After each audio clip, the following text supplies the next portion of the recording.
Hello guys, welcome to our YouTube channel, and today we are going to learn how to block someone on Snapchat. So let's get started.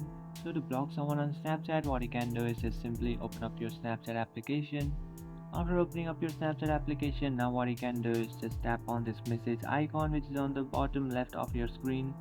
So after tapping on that message icon, you can find your friends.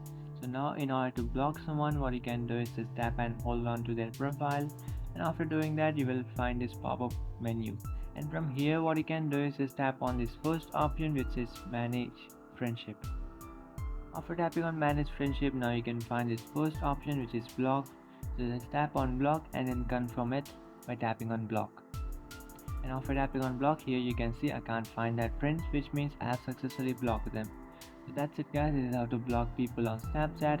If you find this video helpful, don't forget to like and subscribe to our channel. If you have any doubt, feel free to comment below. Thanks for watching.